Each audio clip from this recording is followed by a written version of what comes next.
Irmãos, a gente vai então dar continuidade aos nossos estudos. Nós estamos estudando a doutrina de Deus. Já estudamos o primeiro tema desse módulo, digamos assim, né? Foi conhecendo Deus. Então, como nós podemos conhecer a Deus? A necessidade, a importância de nós conhecermos a Deus. Depois nós falamos sobre os nomes de Deus, como ele se revela no Antigo Testamento, né? O nome Yahvé, Elion, Elohim, Adonai, vários nomes. No Novo Testamento, Pater, Kyrios, Pantocrator também acontece. A gente viu a diferença entre eles, mas referentes ao único Deus verdadeiro, o único Criador dos céus e da terra. Né? Embora ele tenha alguns nomes, é o único Deus a quem nós nos referimos. Né? E depois a gente falou sobre os atributos de Deus, falamos sobre os atributos chamados incomunicáveis, e depois os atributos comunicáveis. Inclusive, não sei se alguém acompanha pela internet, vai ver que os atributos comunicáveis têm duas aulas. A segunda aula eu ainda vou postar, porque sobrou um tópico, e aí foi aquele que eu falei na semana passada. Os atributos de Deus, que não são, digamos assim, meras características, mas são propriedades, aquilo que Deus é de fato. Por exemplo, ele não tem amor, ele é amor. Ele não simplesmente pratica justiça, ele é justo. Então a gente trabalhou diversos aspectos do ser de Deus. Sua santidade, sua bondade, seu amor são atributos comunicáveis. E os incomunicáveis, que são a sua imutabilidade, né? A sua unidade, e mais um que está me fugindo aqui agora, indivisibilidade, não sei, não estou lembrado agora o termo específico que a gente estudou. E agora então nós vamos falar sobre Trindade. Aliás, temos um texto no boletim que coincidentemente é sobre Trindade. O seu Job não está aqui hoje, mas eu não posso esquecer dele, né? Ele fala, né, que quando alguma coisa parece que é coincidência, ele fala, não é coincidência, é cristociência. Porque Cristo tem um conhecimento de tudo e ele organiza as coisas de acordo com a vontade dele. Então, no dia que a gente vai falar sobre Trindade, tem um texto no boletim sobre Trindade. E eu falo que é coincidência, por quê? Porque eu estou seguindo, se você tem observado nos boletins, eu tenho seguido o Catecismo Maior de Westminster. Então, a cada semana eu estou expondo uma das perguntas. E hoje é a pergunta 9, que é exatamente esta. Quantas pessoas há na divindade? E a resposta? Há 3 pessoas na divindade. O Pai, o Filho e o Espírito Santo. Essas 3 pessoas são um só Deus verdadeiro e eterno, da mesma substância, iguais em poder e glória, embora distintas pelas suas propriedades pessoais. Então, essa é a definição do Catecismo Maior de Westminster. E aí tem vários textos. E, bom, talvez aqui ao longo da aula eu pegue mais alguns trechos aqui desse texto para a gente ler, mas eu recomendo que você leia depois com atenção esse texto. E sempre só lembrando também, o texto que eu ponho no boletim no domingo, na segunda-feira eu ponho no Facebook e no WhatsApp. Então você pode compartilhar aí com quem você quiser, ok? Isso sem contar a própria aula em si, que está sendo gravada em vídeo, e você também pode compartilhar com alguém da sua família, grupos de amigos, trabalho, sei lá, onde você quiser. Tá bom? Bom, vamos lá. Na unidade da deidade, há 3 pessoas de uma só substância, poder e eternidade. Deus, o Pai, Deus, o Filho e Deus, o Espírito Santo. O Pai não é de ninguém. Não é gerado nem procedente. O Filho é eternamente gerado do Pai. o Espírito Santo é eternamente procedente do Pai e do Filho. Simples assim. Simples assim. Essa é a definição da confissão de fé de Westminster, lá no capítulo 2, artigo ou seção 3. Essa é a definição da confissão de fé acerca da Trindade. Bom, isso se resume naquele quadro ali. Veja no centro, tem a palavra Deus. Então, Deus, ele é. Aí tem os tracinhos é para baixo, é para o lado, é para cima. Deus é Pai, Filho e Espírito Santo, certo? E aí, no caminho entre o Filho e o Pai e o Espírito Santo e o Filho, tem a frase não é. Por quê? De fato, o Pai não é o Filho, o Pai não é o Espírito Santo, o Filho não é o Espírito Santo, né? São pessoas distintas, mas que compõem a divindade, o único Deus verdadeiro. É assim que nós cremos que a Bíblia revela Deus. Tá? O Pai não é o Filho não é o Pai, ambos não são o Espírito Santo, são pessoas distintas. Mas todas essas três pessoas formam um único Deus. E essas pessoas, elas são iguais. Cadê ali? São de uma só substância, poder e eternidade. Simples assim, meus irmãos. Vamos continuar. A Trindade só pode ser conhecida por meio da revelação especial. Isso é extremamente importante a gente entender. Você não vai ver... A gente já trabalhou sobre revelação. Tem algumas aulas anteriores que falam sobre revelação. Deus se revela na natureza, na criação em geral? Sim. Aspectos do ser de Deus estão estampados na criação. A sabedoria, o poder, a transcendência de Deus, a gente consegue, em alguma medida, perceber essas coisas na criação. Agora, é na Bíblia que ele faz a sua revelação especial.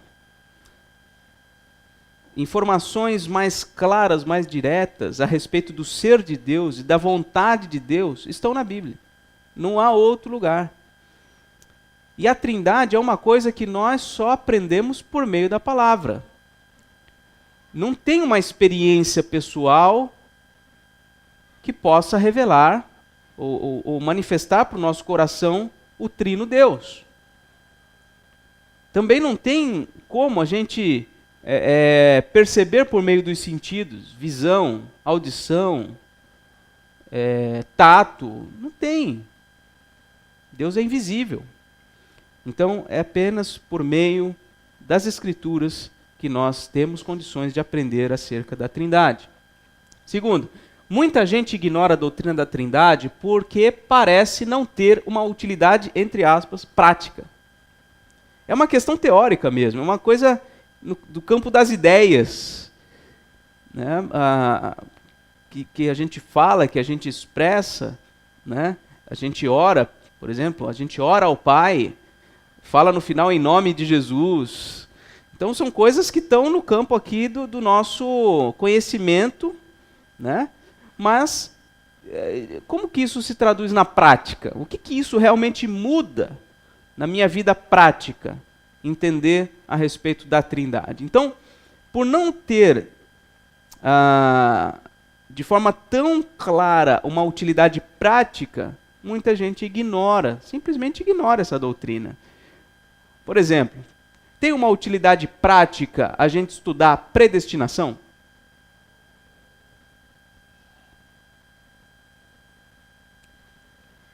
Alô, som? Estão me ouvindo?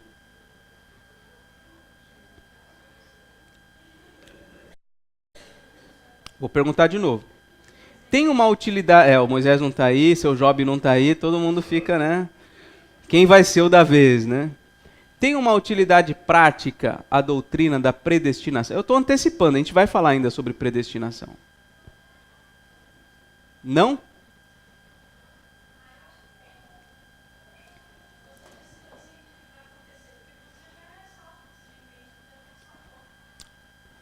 um aspecto muito prático da doutrina da predestinação. A paz no coração de que você está nas mãos de Deus. Outra utilidade prática da predestinação.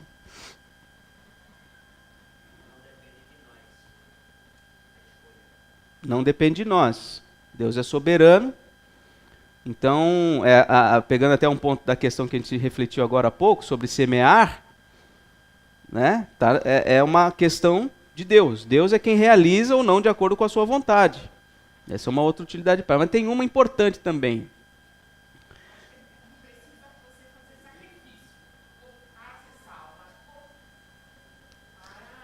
Uhum. Eu acho que esse está dentro do descanso, né, da confiança que você tem em Deus. Mas uma utilidade muito, muito prática que eu particularmente acho da predestinação é a questão do destino após a morte. Uma coisa que aflige o coração de todo mundo é para onde foi meu pai, minha mãe, meu irmão, meu filho quando morreu. Isso não aflige o coração das pessoas? Saber para onde foi? Foi para o céu? Foi para o inferno? Então, quando a gente compreende a doutrina da predestinação, eu acho que é muito mais fácil a gente encarar a realidade da morte. Quando a gente entende bem a soberania de Deus na questão do destino final das pessoas. Então, eu acho que isso nos ajuda a encarar essa realidade quando a gente entende a predestinação. Então, bom, enfim. A predestinação é uma coisa que está no diálogo de todo mundo. A gente acaba uma hora ou outra sempre falando sobre isso com as pessoas, né? Santidade, por exemplo, é uma doutrina extremamente prática, diz respeito ao modo como você vive no teu dia a dia.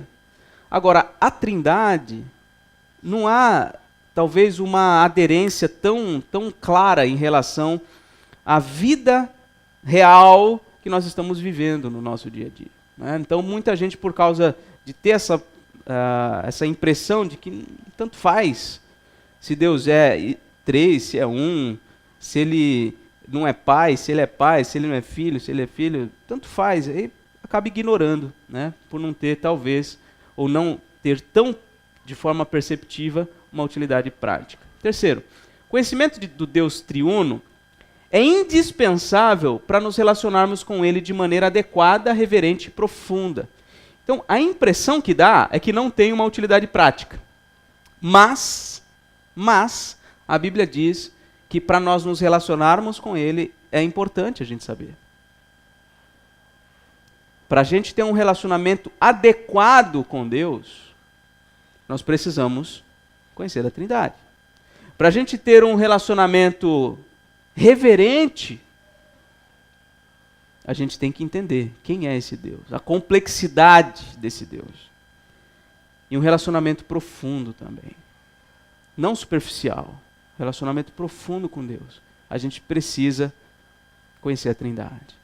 Então talvez não tenha tão perceptivelmente uma utilidade prática, mas para nós nos relacionarmos com Deus de modo correto, profundo, a gente tem que conhecer quem é esse Deus.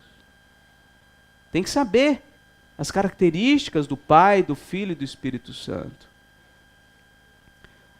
Não sei se vai estar assistindo aqui, mas a primeira pergunta que a Suzana, o Kleber e a Jéssica vão se lembrar, vão se lembrar. A primeira pergunta que a Suzana me fez quando ela veio para a igreja foi: vocês creem no Espírito Santo? Porque ela veio de uma origem pentecostal. Os pentecostais supervalorizam, talvez, a pessoa do Espírito Santo. E ela tinha, talvez, a impressão de que os presbiterianos não dessem um valor adequado ou talvez nem acreditassem no Espírito Santo.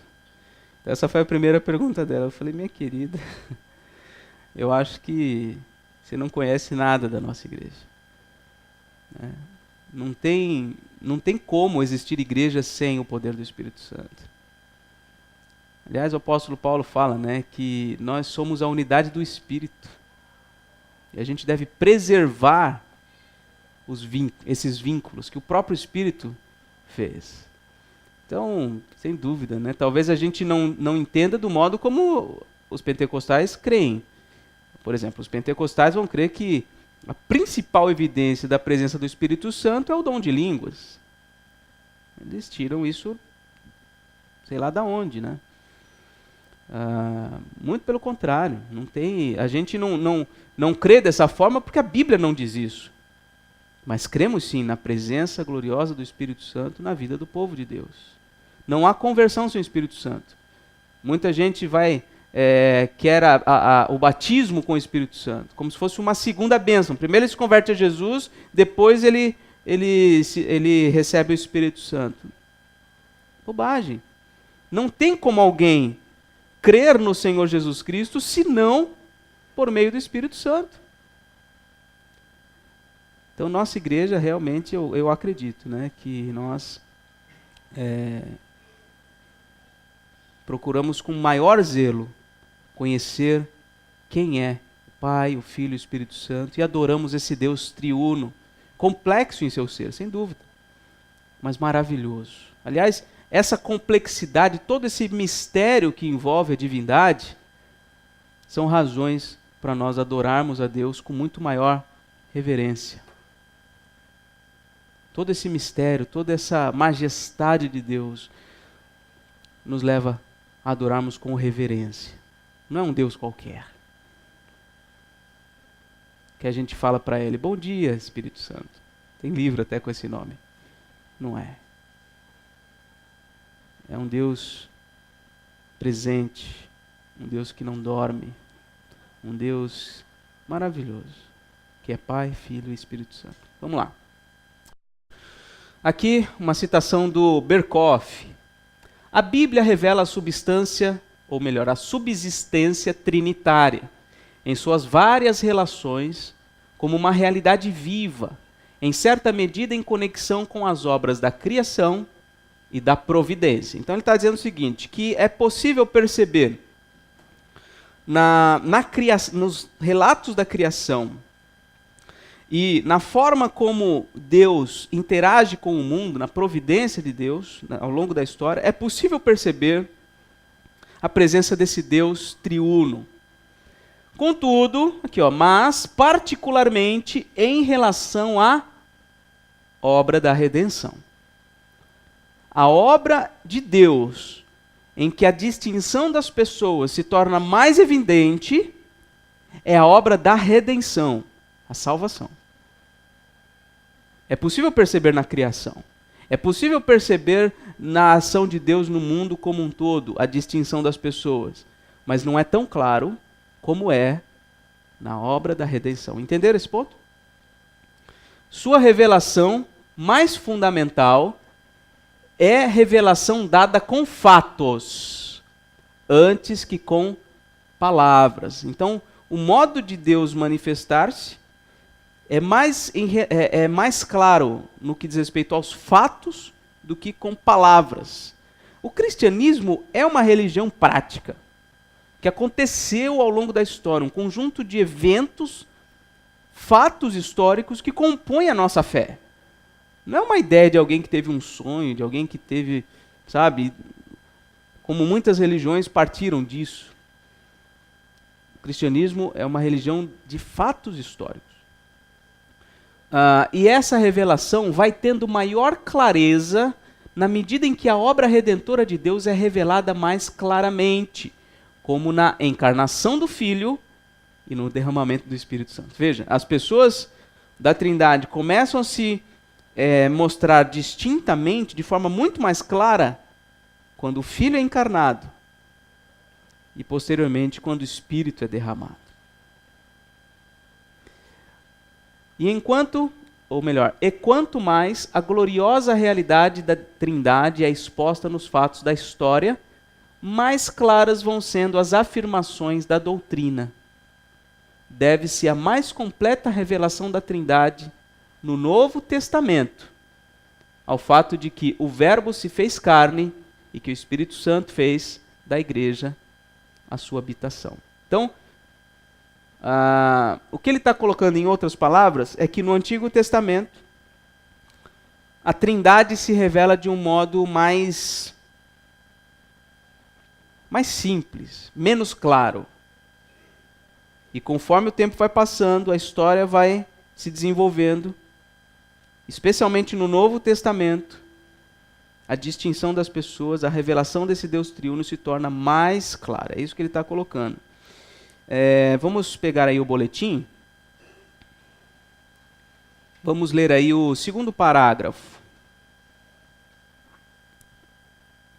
Crer que há 3 pessoas em Deus é uma das coisas fundamentais da fé cristã. Cristianismo sem Trindade não é cristianismo. Se você já leu a Bíblia, certamente você percebeu que no Novo Testamento há uma clareza maior em relação a esse assunto do que no Antigo Testamento. Isso se dá porque a revelação de Deus nas Escrituras é progressiva. É uma revelação progressiva. Vamos pensar numa semente. Todo mundo já plantou feijão, com certeza, né? Esses dias eu até plantei mais aí com a Rebeca lá. Pois não cresceu muito, não vingou. Mas enfim, você planta o feijãozinho, é uma sementinha, você põe lá dentro da terra. Ela está toda encapsulada, né? Você coloca ali, aí por conta da terra, do calorzinho ali da terra, a umidade, o sol, tudo isso contribui para quê? Para ela desabrochar. E aí nasce aquela plantinha, o negócio desce e vai criar raízes na terra. E aí o feijãozinho sobe. E aí você vê crescendo. Depois vem as folhas, né? E como é que chama? É feijoeiro? O negócio completo? Feijoada? Então, o fruto de tudo isso aí, né? É a feijoada. Mas você não vê a feijoada na semente do feijão. Mas quando você planta e realmente todo esse processo acontece, depois você tem feijoada, não é? Então, a revelação bíblica é mais ou menos assim. Acho que é um exemplo muito bom. O Antigo Testamento começa com a sementinha do feijão. E o Novo Testamento se encerra com a feijoada. Com tudo já trazendo alegria, trazendo satisfação para o coração da humanidade.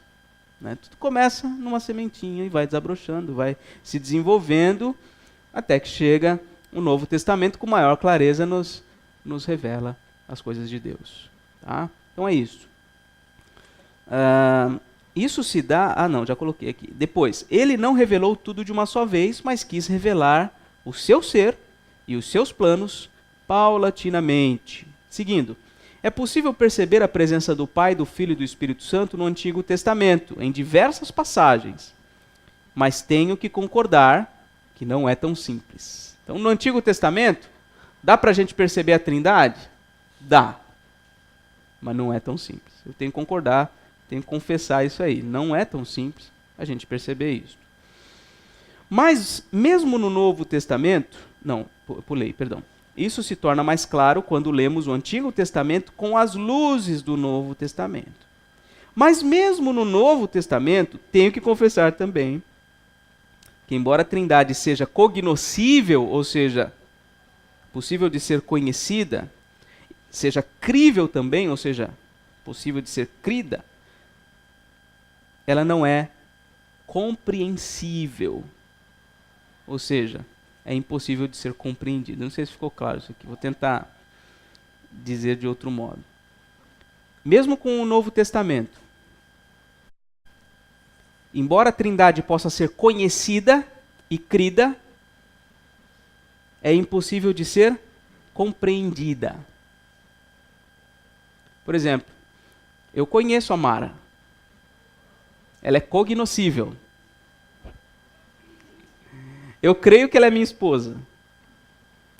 Mas ela é incompreensível. É diferente. Eu tenho como conhecer, eu realmente confio nela, mas ela é incompreensível. Não, não é incompreensiva. Não estou dizendo isso, estou falando que é incompreensível. Por quê? Porque quem é casado sabe disso. Você não tem como compreender exatamente tudo que se passa no coração e na mente do outro. Né? Isso se torna mais claro quando o outro fala. Mas mesmo falando, tem coisas que são inexprimíveis dentro da gente. Não tem como traduzir em palavras. Né? Então é isso que está sendo colocado aqui, no que diz respeito a Deus.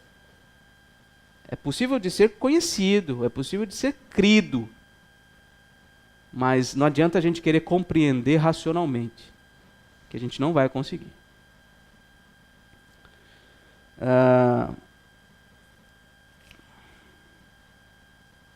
E aí eu vou ler, vamos pular para o último parágrafo. Depois a gente lê o miolo aí. Diante do fato de que a revelação da Trindade foi mais modesta no Antigo Testamento e mais sofisticada no Novo Testamento, podemos certamente aguardar uma revelação ainda mais clara quando? Na segunda vinda. Entenderam a progressividade aqui? Foi uma revelação modesta no Antigo, um pouco mais clara no Novo, e por isso, como teve essa progressão, a gente tem expectativa de que se tornará ainda mais clara quando Jesus voltar. Tá bom? Seguindo. Vamos ver então a Trindade no Antigo Testamento. A doutrina da Trindade não é apresentada de forma plena, mas contém várias indicações no Antigo Testamento. Vamos ver. Gênesis 1, 26 e depois Gênesis 11, 7.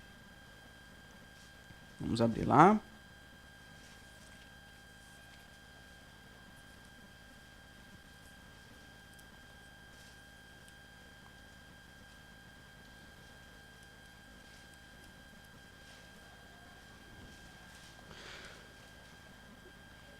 Gênesis 1, 26. Passa o microfone para alguém ler, Felipe, por gentileza. Gênesis 26. Também disse Deus: façamos o homem à nossa imagem, conforme a nossa semelhança. Tá bom, até aí. Olha o plural aí, olha. Também disse Deus. Um sujeito. Façamos o homem à nossa imagem. Então há uma pluralidade em Deus. Certo? 11, 27. Perdão, 11, 7. Passa o microfone aí, Felipe, para alguém.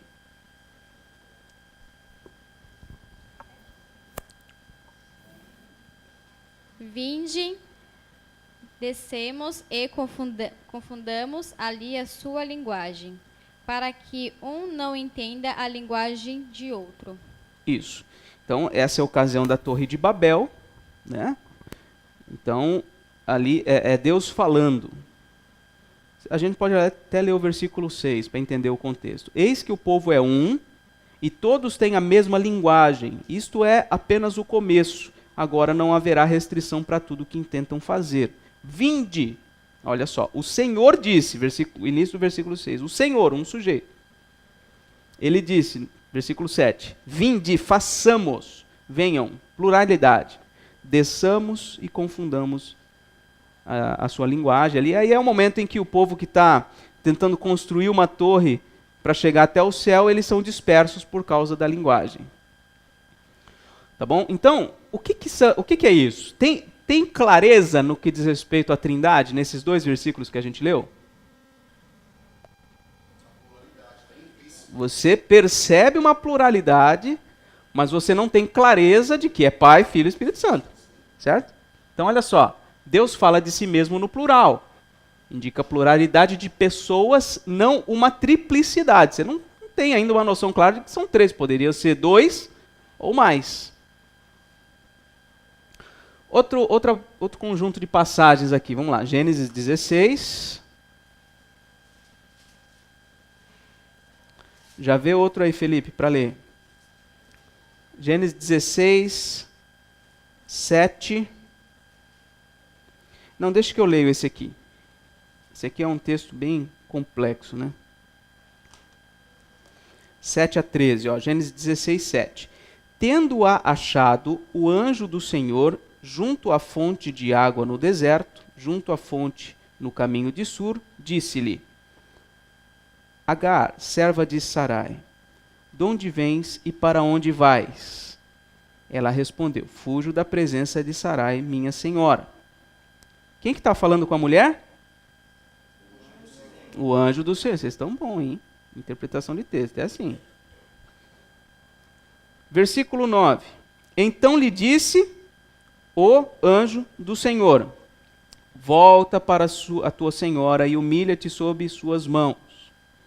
Disse-lhe mais o anjo do Senhor: Multiplicarei sobremodo a tua descendência, de maneira que, por numerosa, não será contada.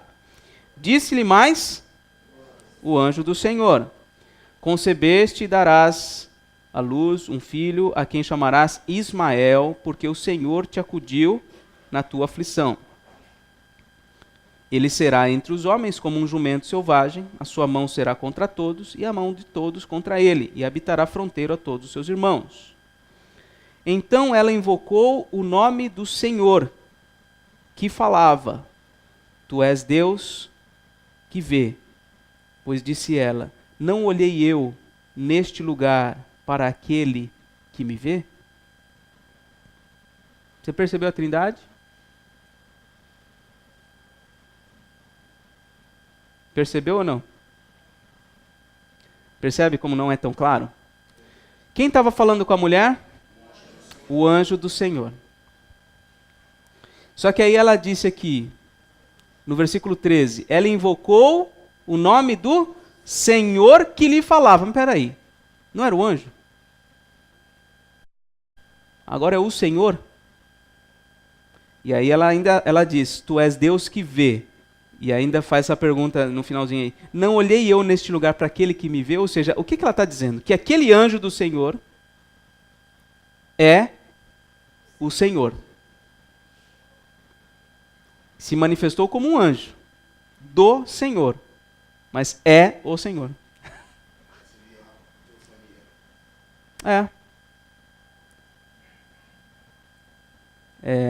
E é por isso que em diversos textos do Antigo Testamento nós temos a inclinação de perceber a pessoa de Cristo pré-encarnado,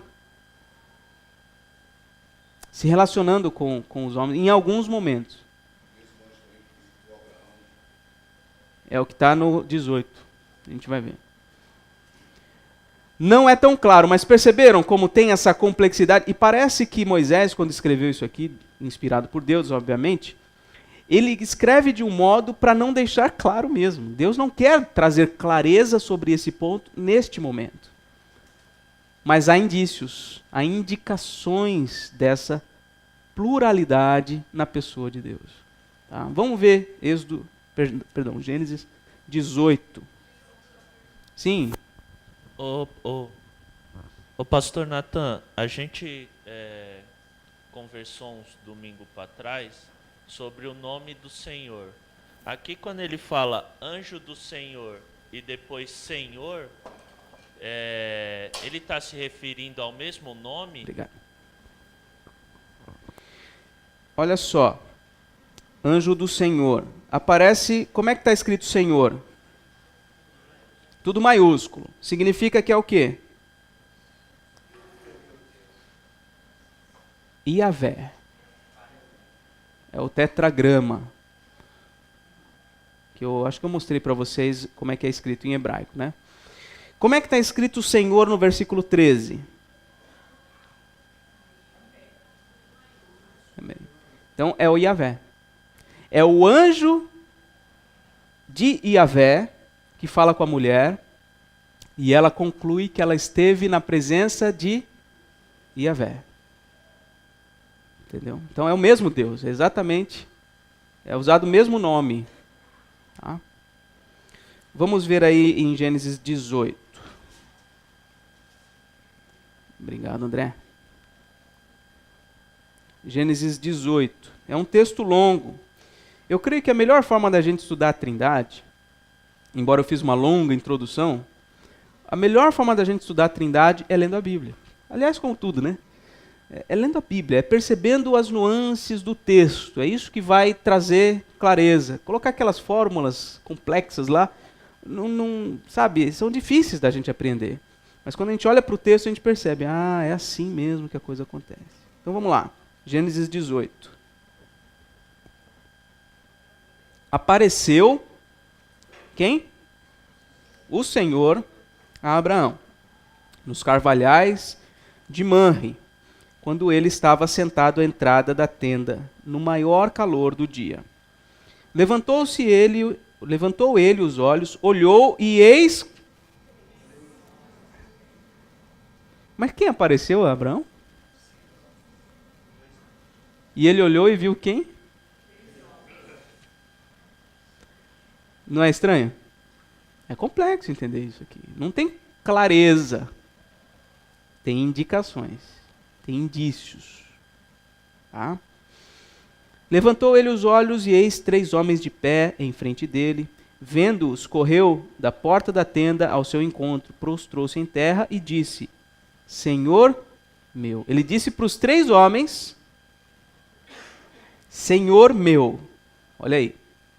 Uma pessoa, né? Senhor. Seria a segunda pessoa do singular, tu, né? Senhor meu, se acho mercê em tua presença, rogo-te que não passes do teu servo. Traga-se um pouco de água, lavai os pés e repousai debaixo desta árvore. Trarei um bocado de pão, refazei as vossas forças, visto que chegastes até vosso servo, depois seguireis avante. Responderão, faze como disseste. Percebeu essa coisa aí da singularidade, a pluralidade no texto? As duas coisas estão presentes. Ele começa no versículo 3 com a segunda pessoa do singular, tu, e depois, no versículo 4 e 5, ele usa verbos na segunda pessoa do plural, vós. Então, é complexo, mas são indicações. Eu estou tentando mostrar para vocês que o Antigo Testamento traz indícios da Trindade. Não uma clareza, mas indícios. Vamos para o próximo, 19. Teria mais coisas para a gente observar, mas a gente gastaria muito tempo. Depois você pode reler aqui. 19:1. Ao anoitecer vieram os 2 anjos a Sodoma, a cuja entrada estava Ló assentado. Este, quando os viu, levantou-se e, indo ao seu encontro, prostrou-se o rosto em terra. E disse-lhes: Eis agora, meus senhores, vinde para a casa do vosso servo, pernotai nela e lavai os pés. Levantar-vos-ei de madrugada e seguireis o vosso caminho. Responderam eles: Não passaremos a noite na praça. Não, passaremos a noite na praça. Instou-lhes muito e foram e entraram em casa dele. Deu-lhes um banquete, fez assar uns pães asmos e eles comeram. Nossa, até o 28, deixa eu achar melhor aqui onde que eu posso encontrar. Peraí.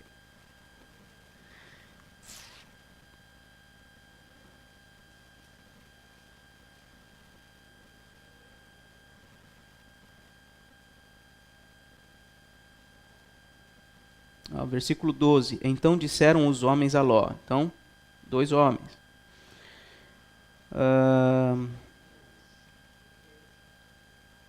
13. Isso, pois vamos plural, destruir este lugar, porque o seu clamor se tem aumentado, chegando até a presença do Senhor, e o Senhor nos enviou a destruí-lo. Então veja, esses homens estão dizendo, nós fomos enviados pelo Senhor. Não é isso que está no versículo 13? O Senhor nos enviou para destruir. Destruir, no caso, Sodoma e Gomorra. E aí, vamos ver na sequência.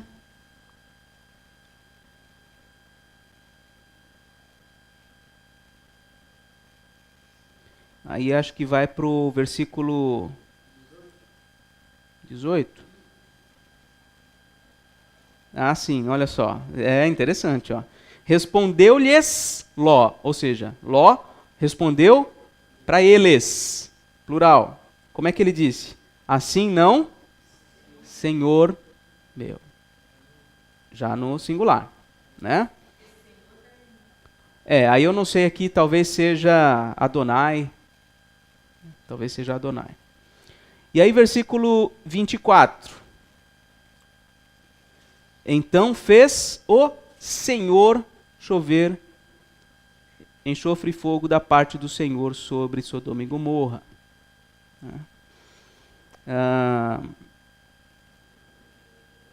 Tendo se levantado Abraão, de madrugada foi para o lugar onde estivera na presença do Senhor. Aí talvez aqui uma referência ao capítulo 18 lá, né? Que ele estava com aqueles homens, mas estava na presença do Senhor. Enfim, já deu para entender, né? O ponto aqui. São indicações, indícios de uma pluralidade na unidade, né? Malaquias 3:1. Malaquias é o último livro do Antigo Testamento, antes de Mateus.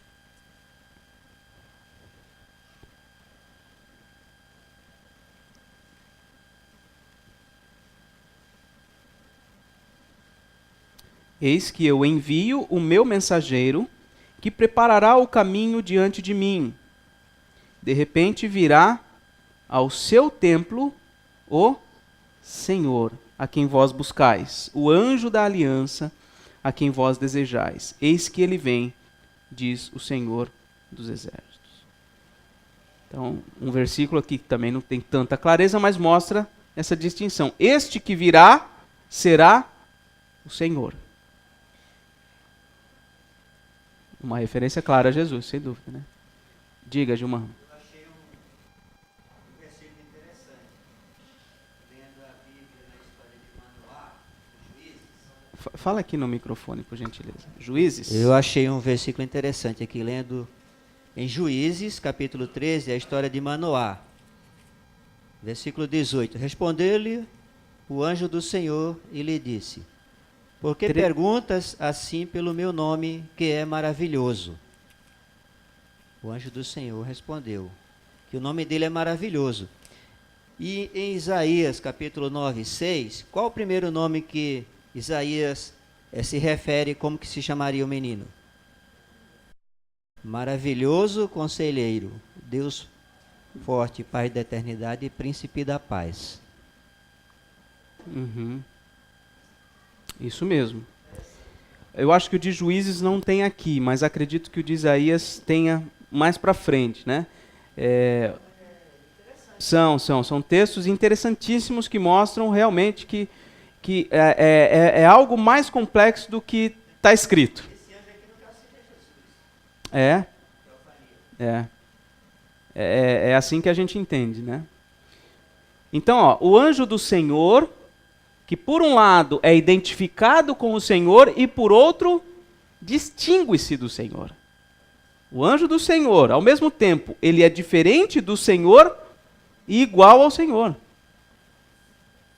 É assim, pelo menos gramaticalmente, que a gente está interpretando o texto, né? Outra coisa aqui, ó, a palavra e a sabedoria de Deus são personificadas. Aliás, o salmo de hoje, não sei se alguém já leu comigo lá na leitura bíblica no YouTube, no Salmo 33, versículo 4. Não é tão claro, mas olha só. Porque a palavra do Senhor é reta e todo o seu proceder é fiel. Palavra tem atitude? Palavra tem um procedimento? Palavra age? Palavra não age.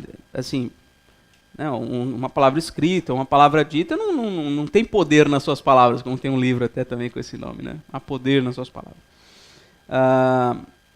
Porque a palavra em si ela não age. Mas nós vemos aqui um indício de que existe a palavra do Senhor que age. O procedimento dela é fiel. Então parece que a palavra, em alguns momentos, ela é personificada.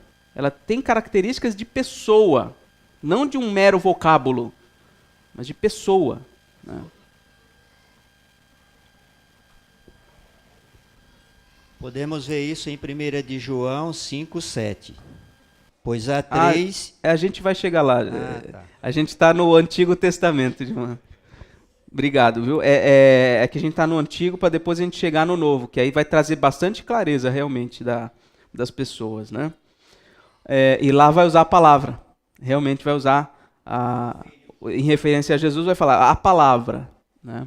Mas o que eu estou mostrando é que aqui no Antigo Testamento tem indícios não claros dessa realidade. Provérbios 8. Vamos avançar um pouquinho aqui.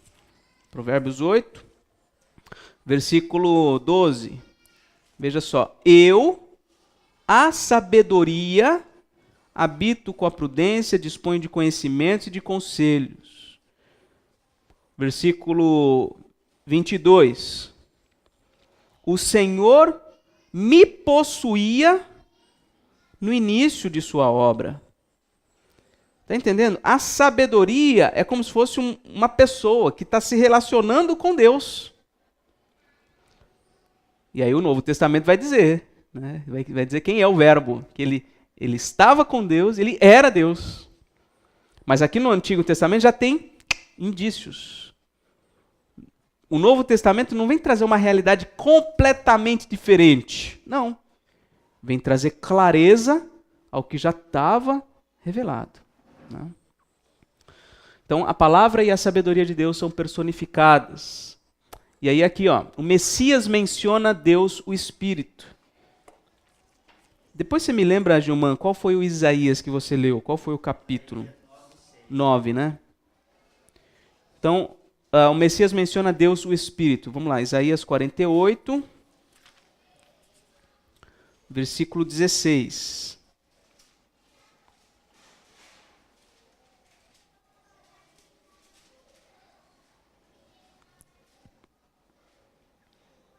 Chegai-vos a mim e ouvi isto.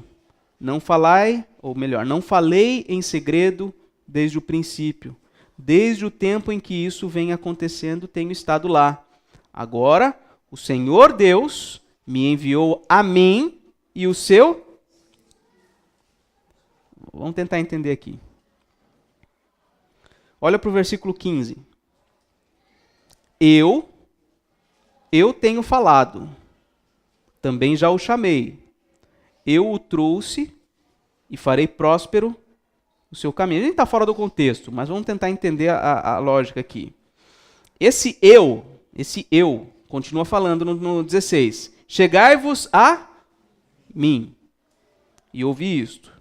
Eu não falei em segredo desde o princípio, desde o tempo em que isso vem acontecendo, tenho estado lá, eu. Aí ele conclui o verso 16 dizendo, agora o Senhor Deus me enviou a mim, e quem mais? O seu Espírito. Percebe a distinção aqui? Tem o Senhor Deus, tem esse eu, e tem o Espírito. Não está claro ainda quem é esse eu. É alguém aqui, né, dentro desse, que é um enviado do Senhor, enviado junto com o Espírito. Vamos ver o outro texto, 61, versículo 1. Oi? O 17? Vamos ver aqui então o 17. Assim diz o Senhor, o teu Redentor, o Santo de Israel, eu sou o Senhor, o teu Deus, que te ensina o que é útil e te guia pelo caminho em que deves andar. Não sei se ainda... não sei de que forma isso aqui se conecta com o 16. É que no 16 é que a gente vê esses três interagindo, né? Um que é enviado pelo Senhor e que vem junto com o Espírito, né? Depois o 61, versículo 1.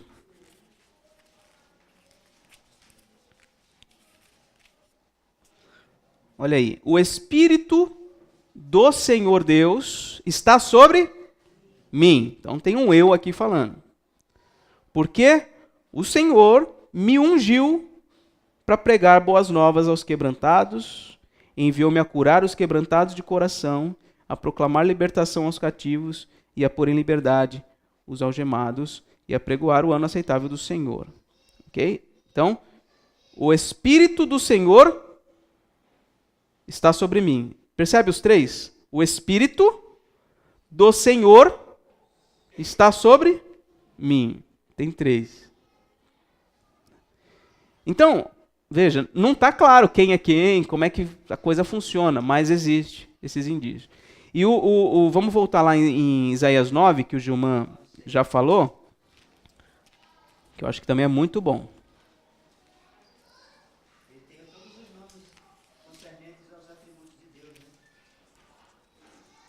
Isaías 9, versículo 6. Porque um menino nos nasceu, um filho se nos deu. De quem está falando? De um menino, de um garoto, um bebê. O governo está sobre os seus ombros. E qual vai ser o nome dele? Maravilhoso Conselheiro, Deus Forte, Pai da Eternidade, Príncipe da Paz. Quem vai ser esse menino? Deus. Ele é Deus.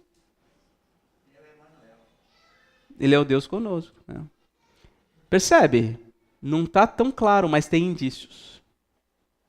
E quando a gente vai ver o Novo Testamento, a gente já conhece, né, até melhor do que o Antigo. Então, quando a gente lê o Antigo à luz do Novo, todo mundo já está falando, é Jesus, é Cristo, é Cristo. Por quê? Porque a gente está com uma mente direcionada pelo Novo. Se você não ignora completamente o Novo, você não vê clareza aqui, você não vê nada aqui, você não vê Jesus, você não vê Cristo, você não vê nada. Mas quando você conhece o Novo Testamento e relê o Novo Testamento à luz, relê o Antigo à luz do Novo, então você realmente percebe, Deus triuno está aqui. Já agindo, falando, se relacionando com o povo de Deus. Né? A progressividade da revelação da Trindade. Aqui tem um quadro com um monte de textos, que eu sei que vocês estão muito desejosos de ler cada um deles. Né? Vocês nem estão pensando no almoço,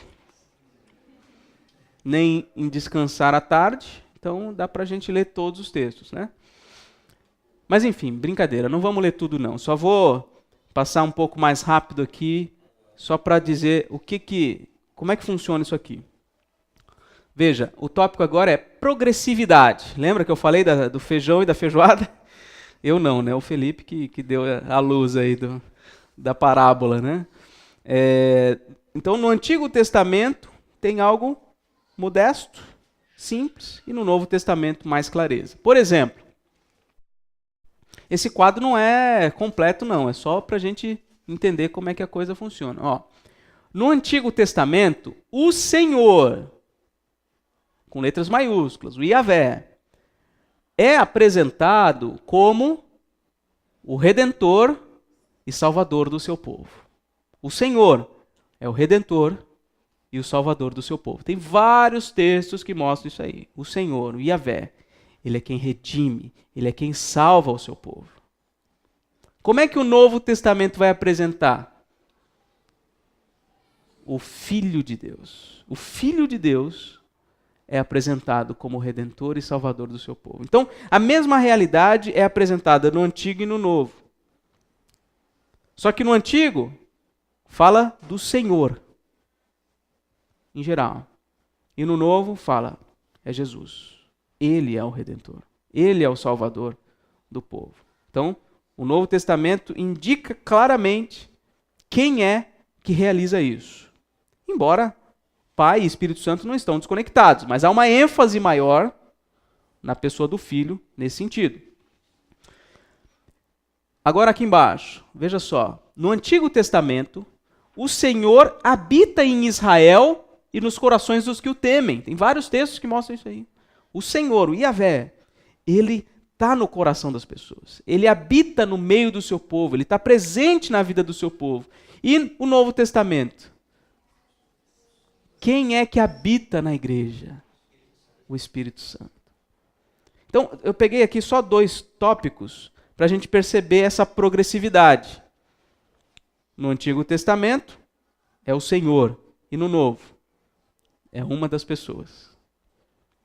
Tá? Só para a gente perceber que o Novo Testamento traz mais clareza, um desenvolvimento maior daquilo que foi já dito, já anunciado no Antigo. Agora a Trindade no Novo Testamento. Ixi, esqueci de colocar um por um aí. Não tem problema. As pessoas da Trindade se manifestam distintamente no Novo Testamento, agora de um modo muito mais claro. Vamos lá. Primeira coisa aqui, Deus envia o Filho ao mundo. João 3,16, todo mundo tem de cabeça. Deus amou o mundo de tal maneira que deu o seu Filho para que todo o que nele crê não pereça, mas tenha vida eterna. Então, Deus dá, entrega, envia o seu Filho. Gálatas 4:4. Vamos lá, vamos ler aí, rapidinho aí. Seu Saulo, Gálatas 4:4. Gilman, Hebreus 1:6. Dione, 1 João 4:9. Pode ser, Wagner? Depois, João 14:26. A Wagner. Vocês estão com uma Bíblia só, né? Tudo bem. Então, vamos para o André. André, João 15:26. E o Leandro, João 16:7. Tá? Amém? Pode ler? Pode ler. Mas vindo a plenitude dos tempos, Deus enviou o Filho, nascido de mulher e nascido sob a lei. Isso. Deus enviou o Filho. Está claramente escrito aí. Hebreus 1:6. Gilman. E novamente, ao introduzir o primogênito no mundo, diz: e todos os anjos de Deus o adorem. Ao introduzir o Filho de Deus. Depois, Hebreus 1, não, 1 João 4:9. Nisto se manifestou o amor de Deus em nós, em haver Deus enviado seu Filho unigênito ao mundo, para vivermos por meio dele. Isso. Então Deus envia o seu Filho. Depois, aqui, Pai e Filho enviam o Espírito. João 14:26. Mas o Consolador, o Espírito Santo, a quem o Pai enviará em meu nome, esse vos ensinará todas as coisas e vos fará lembrar de tudo o que vos tem dito. Isso. Então, Jesus está falando, o Pai enviará o Espírito em meu nome. Depois, João 15:26. O André.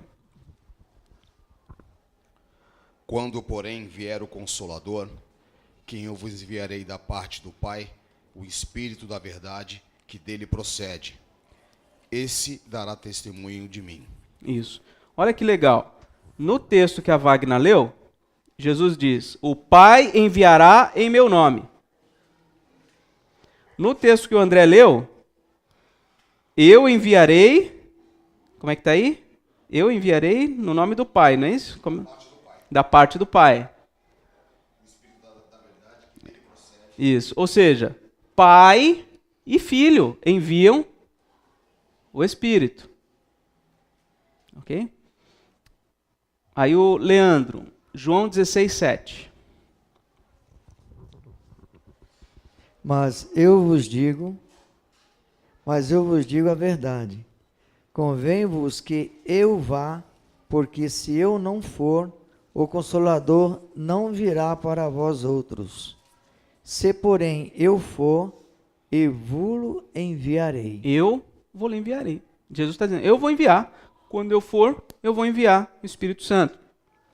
E Gálatas 4:6, e porque vós sois filhos, enviou Deus ao nosso coração o Espírito do seu Filho, que clama, Abba, Pai. Então, Deus enviou ao nosso coração o Espírito do seu Filho.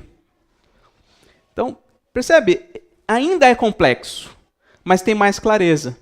Um é o Pai, o outro é o Filho, o outro é o Espírito Santo. Ok? Agora, olha só. O Pai dirige-se ao Filho, ou seja, há uma distinção de pessoas. O Pai se dirige ao Filho. Marcos 1:11. Pode ser, João Marcos? Você pode ler? Marcos 1:11. Depois Eliane. Lucas 3:22. A irmã Débora, pode ler também? Mateus 11:25 e 26. A Kelly está com Bíblia? Pode ser? Mateus 26:39.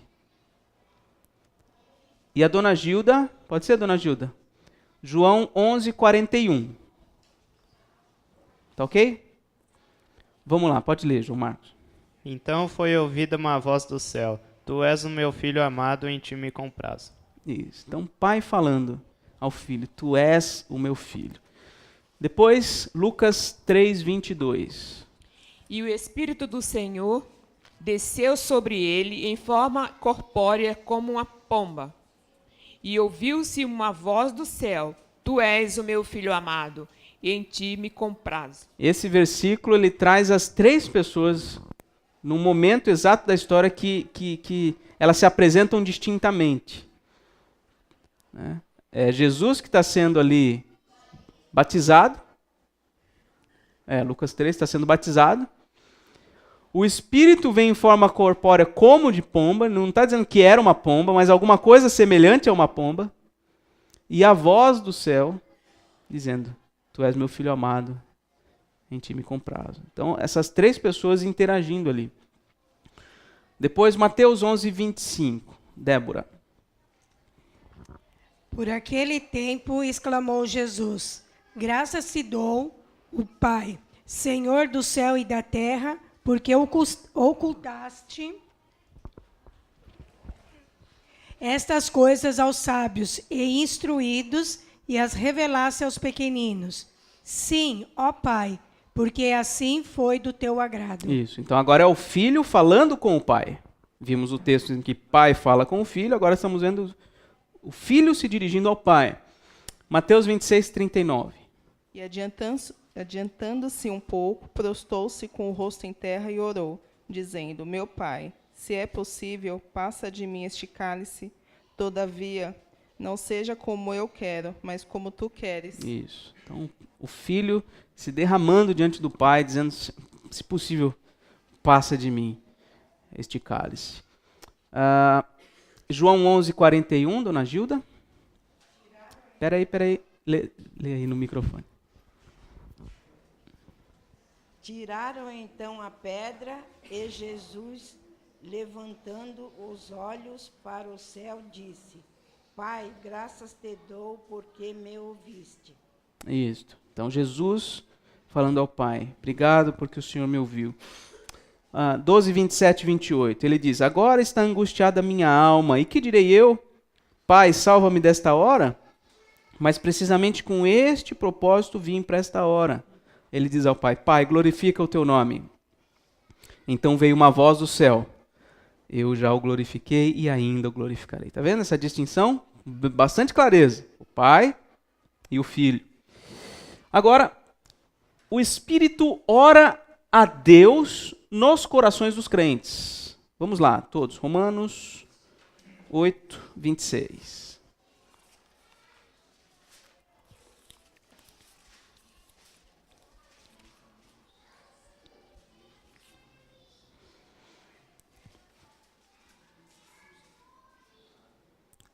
Diz assim: Também o Espírito semelhantemente nos assiste em nossa fraqueza, porque não sabemos orar como convém, mas o mesmo Espírito intercede por nós sobremaneira com gemidos inexprimíveis. Vamos ao 27. E aquele que sonda os corações sabe qual é a mente do Espírito, porque segundo a vontade de Deus é que ele intercede pelos santos. Então, há uma distinção aqui de Deus e o Espírito. Depois, isso aqui a gente já leu, eu acho, né? no batismo do Filho, o Pai fala e o Espírito desce em forma de pomba. Esse aqui a gente já viu. É que é um texto paralelo, né? Aqui, na grande comissão, Jesus menciona as 3 pessoas, na grande comissão. Aliás, essa semana eu vi, né, que na verdade não existe um texto que fala sobre a grande comissão, são 5. Qualquer hora eu falo sobre isso aí. 5 textos que falam sobre a grande comissão. Mateus 28, versículo 19. Ide, portanto, fazei discípulos de todas as nações, batizando-os em nome do Pai, os 3. Então, os 3 juntos aqui. O batismo, portanto, é em nome de Deus, Pai, Filho e Espírito Santo. No livro de Atos, você vai ver talvez algumas vezes a menção de um batismo em nome de Jesus. Batismo em nome de Jesus. Mas isso não significa necessariamente que não era o batismo cristão. Ok?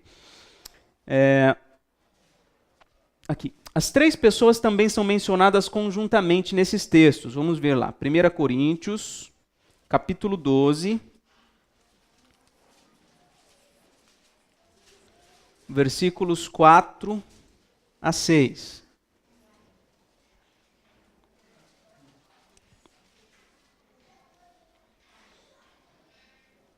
Olha lá. Ora, os dons são diversos, mas o Espírito é o mesmo. Espírito. Agora o 5. E também há diversidade nos serviços, mas o Senhor é o mesmo. E o 6. E há diversidade nas realizações, mas o mesmo Deus opera tudo em todos. Percebe aí a trilogia? 2 Coríntios 13, 13.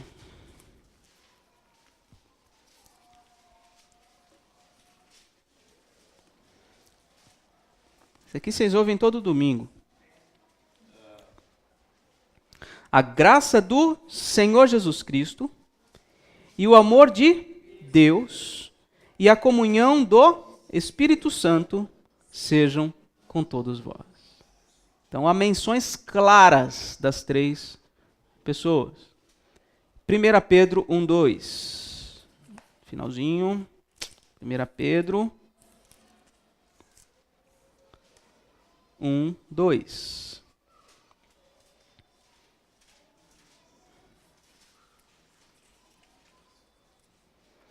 Eleitos segundo a presciência de Deus, Pai, em santificação do Espírito, para obediência e aspersão do sangue de Jesus Cristo. Graça e paz vos sejam multiplicados. Ok? Então, elas são mencionadas junto. E aqui, a única passagem que os 3 são mencionados separadamente e os apresenta como um é 1 João 5, 7. Que aí é o texto que o Gilman mencionou aquela hora, onde Jesus é colocado aqui como a palavra, né? 1 João 5, 7. Pois há 3 que dão testemunho no céu, o Pai, a palavra e o Espírito. E estes 3 são um. Esse é o único texto que coloca as 3 pessoas distintamente e diz: os 3 são um. Mas embora só esse texto diga, e ele está entre colchetes, o que é um detalhe interessante, né? Quando está entre colchetes, significa que o texto grego original, que encontra-se essa passagem, não é, segundo os estudiosos, né, o texto mais... os melhores textos, porque são muitas cópias, né? Então, isso que está entre colchetes aparece em algumas cópias, mas não aparece, talvez, na maioria. Né? Pode, talvez, ter sido colocado depois, mas por orientação do Espírito Santo, isso foi reunido. Entendeu? 5:20 fala que Jesus é o verdadeiro Deus e a vida eterna. Isso, ótimo, perfeito. Eu acho até que tem, deixa eu ver se tem mais. Sim. Vamos ler então. Nesse mesmo capítulo, versículo 20. Também sabemos que o Filho de Deus é vindo e nos tem dado entendimento para conhecermos o verdadeiro. E estamos no verdadeiro, em seu Filho Jesus Cristo. Este quem? Jesus Cristo é o verdadeiro Deus e a vida eterna. E há também o contexto lá, não sei se a gente pode até ler aqui, acho que é João 14. Deixa eu ver aqui. João 14.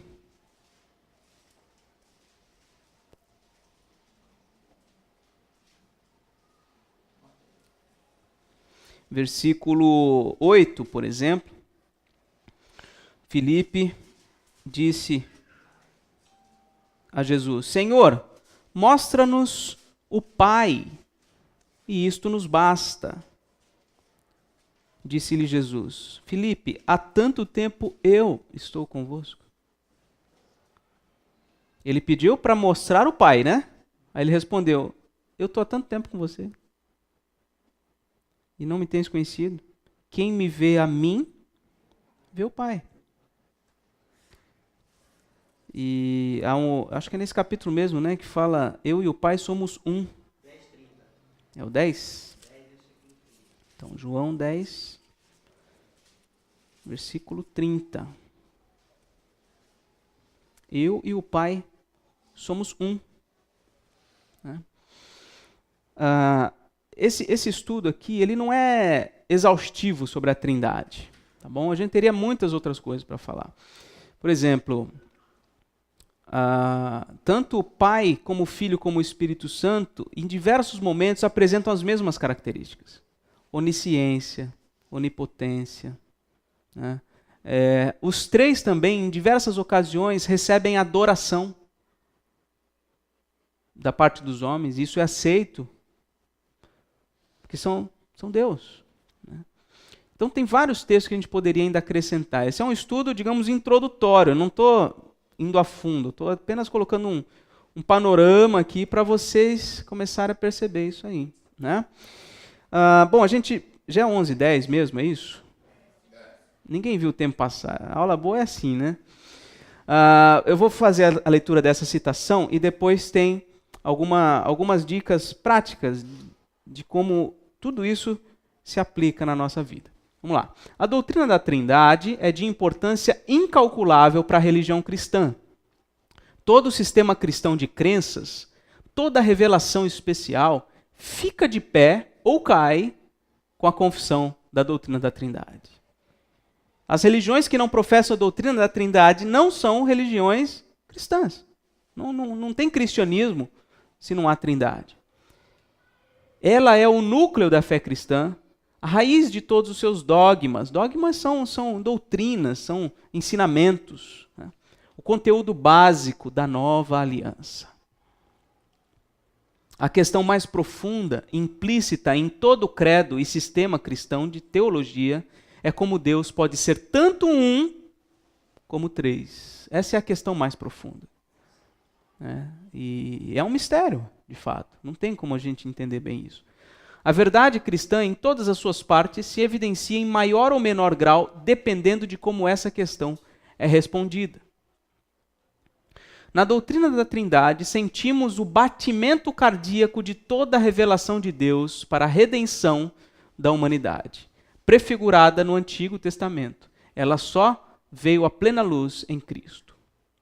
A religião não pode satisfazer com menos, ou melhor, não pode se satisfazer com menos do que o próprio Deus. Em Cristo, o próprio Deus vem a nós, e no Espírito Santo ele se comunica a nós. A obra da recriação é totalmente trinitária. A obra da recriação, uma forma de falar a salvação. Deus criou todas as coisas, né? E aí quando ele salva o homem, ele é uma nova criatura, é uma recriação. É totalmente trinitária. Aliás, quando a gente for trabalhar de novo a doutrina da salvação, a gente vai voltar no assunto da Trindade. Porque Na salvação, o Pai tem a sua função, o Filho e o Espírito. Os três atuam para salvar o homem. De Deus, por meio de Deus e em Deus, são todas as coisas. A recriação é uma obra divina do início ao fim, mas pode ser descrita em termos de 3 agentes.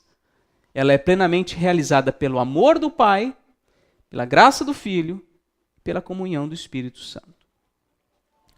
Sabemos que somos filhos do Pai, redimidos pelo Filho, e temos comunhão com ambos por meio do Espírito Santo.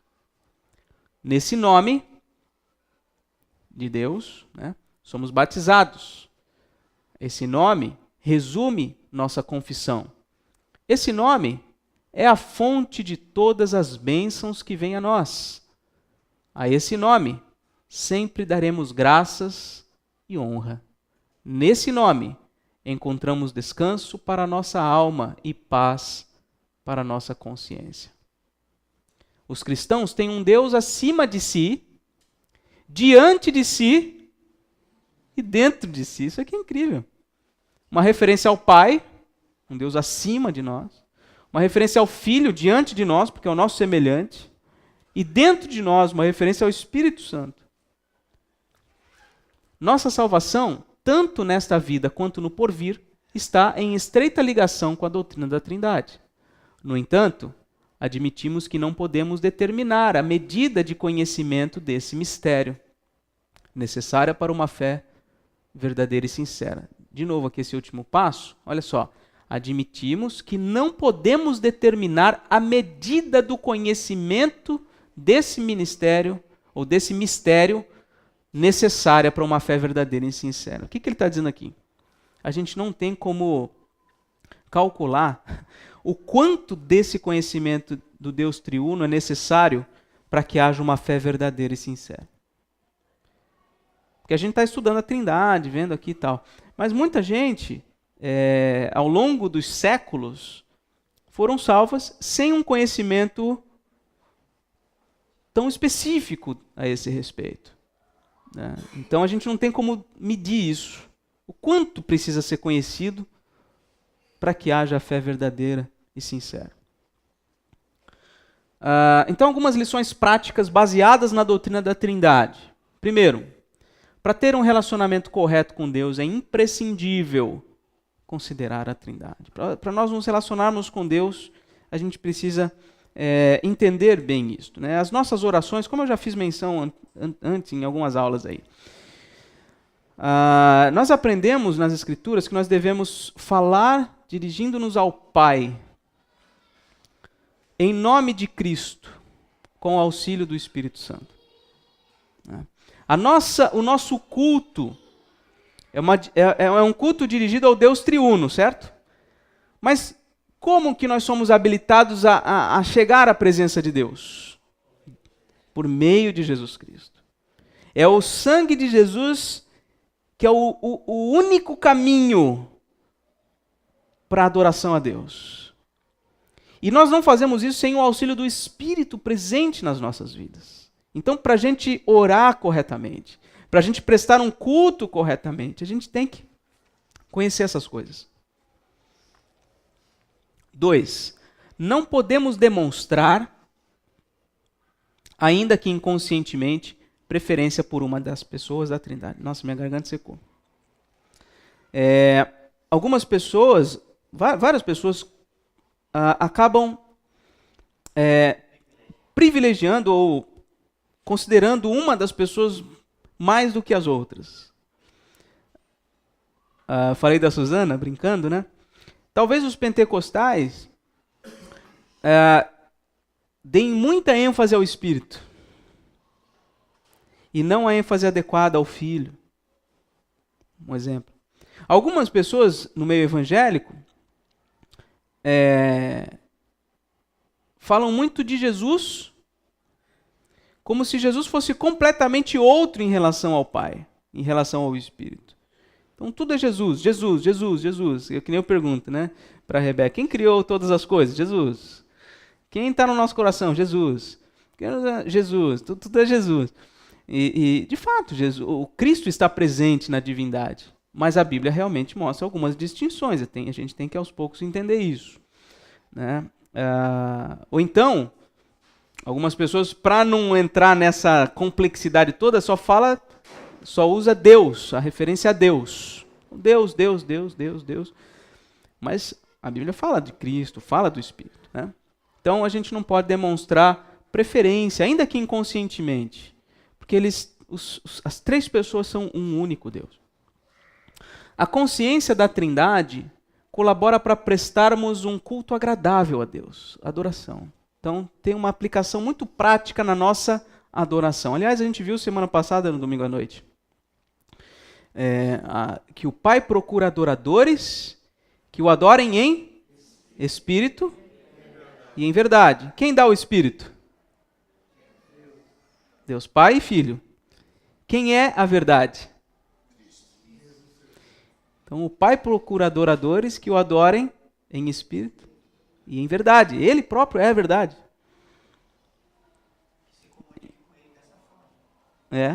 Então, percebe como na adoração, para a adoração ser correta, é preciso ter consciência dessa relação entre Pai, Filho e Espírito Santo. A doutrina da Trindade também nos leva a entender o nosso chamado relacional. A gente não falou tanto disso aqui, mas há uma harmonia entre os propósitos, os sentimentos, entre Pai, Filho e Espírito Santo. Eles têm uma relação de amor. Eles não precisavam ter criado absolutamente nada. Essa relação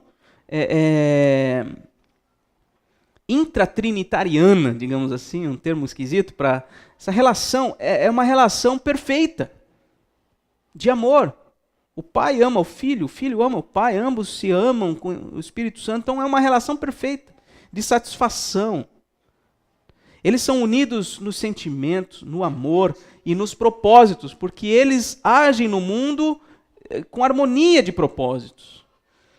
Então, este relacionamento entre Pai, Filho e Espírito Santo nos dá um modelo de como deve ser o nosso relacionamento. Quando, por exemplo, Paulo vai falar, né, de Cristo e a igreja como uma união, é uma união de amor, um pelo outro, que é o relacionamento de Cristo com o Pai. Aliás, João 17, desculpa a gente se estender tanto, mas é que é um assunto muito vasto, né? Jesus fala aqui, deixa eu achar aqui, ó, eu lhes fiz conhecer o teu nome e ainda o farei conhecer, a fim de que o amor com que me amaste esteja neles e eu neles esteja. Quer dizer, este relacionamento de amor entre pai e filho, ele quer que seja desfrutada junto conosco. Ele quer nos conectar a este relacionamento de amor. E este relacionamento de amor que nós devemos ter com Deus, individualmente, precisa ser percebido aqui, nos nossos relacionamentos. Então, essa é a vontade. Tem outro versículo, acho que aqui não estou encontrando rapidamente, mas ele fala, né? Tu me amaste e me enviaste, eu também os amei e os enviei. Então, há um relacionamento de amor mútuo, né, nosso com Deus e nosso entre nós. Deve haver. E por último, a doutrina da Trindade é um chamado à cooperação, ao serviço, porque eles interagem, eles trabalham juntos, Pai, Filho e Espírito Santo.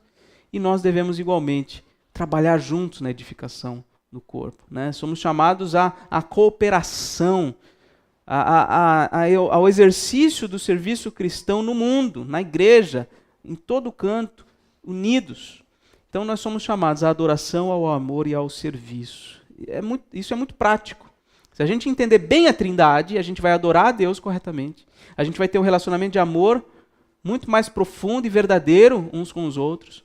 E nós vamos servir no reino de Deus com mais harmonia e cooperação. Porque é assim que eles vivem, que eles fazem, que eles agem em cooperação. Muito bem, deixa eu ver. Acabou. Só finalizando, eu não ia falar, mas só para fechar, já que a gente já chegou até 11h20, é difícil a gente encontrar a unidade na pluralidade. Então eu coloco aqui no texto que uma forma da gente perceber isso, né, é o casamento. Deus diz que quando o homem e a mulher se casam, eles se tornam uma só carne. Uma só carne, singularidade. Formada por duas pessoas, pluralidade. Aproveitando o encontro de casais aí, né? Quando a gente entende bem a Trindade, a gente vai até se relacionar melhor no nosso casamento. Ou vamos ter, pelo menos, condições de enfrentar melhor as diferenças, os embates, as dificuldades.